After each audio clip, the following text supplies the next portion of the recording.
استغفر اللہ۔ بسم اللہ الرحمن الرحیم۔ استنجاء کا صحیح طریقہ: جاتے ہوئے بایاں پیر، واپس آتے ہوئے دایاں پیر، جاتے ہوئے دعا اللہم انی اعوذ بک من الخبث والخبائث، واپس آتے ہوئے غفرانک الحمدللہ الذی اذھب عنا الاذی وعافانی۔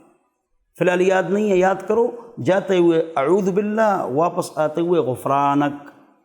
وہاں گنگ کو نہ دیکھیں، اپنے آپ کو نہ دیکھیں، اور جب آپ وہاں بیٹھیں تو ایک ہاتھ یہاں پر، ایک ہاتھ یہاں، اور جب آپ فارغ ہو جائیں، جب قطرے رک جائیں، اس کے بعد آپ پانی کا اہتمام فرمائیں۔ یہ مستحب ہے۔ ٹشو آپ نے استعمال کر لیا، پیٹ آپ کا صحیح تھا، وہ بھی کافی ہے۔ اس کے بعد پانی کا استعمال مستحب ہے۔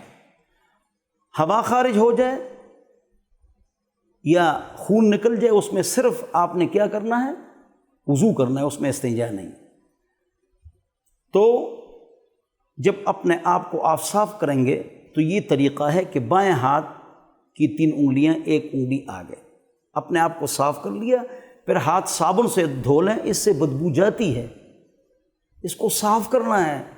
پرانے زمانے میں زمین کے ساتھ رگڑتے یا مٹی کے ساتھ، تو اس کو صاف کرنا ہے۔ اور لیٹرین کا سنت طریقہ آپ استعمال کریں گے، جنات سے آپ محفوظ ہوں گے۔ اور اگلا مسئلہ یہ ہے کہ جو پانی ہے نا، یہ کب پاک ہے کب ناپاک ہے، آسان طریقہ سمجھو۔ پانی کی 3 صفات ہیں: رنگ، بو، مزہ۔ تینوں خراب ہے، رنگ بھی، بو بھی، مزہ بھی۔ یہ پیشاب کی طرح ہے، ناپاک ہے۔ 2 صفات خراب ہیں: رنگ بو یا بو مزہ یا رنگ مزہ۔ اس سے نجاست آپ دھو سکتے ہیں، وضو نہیں کر سکتے ہیں۔ ایک صفت خراب ہے، رنگ یا بو یا مزہ۔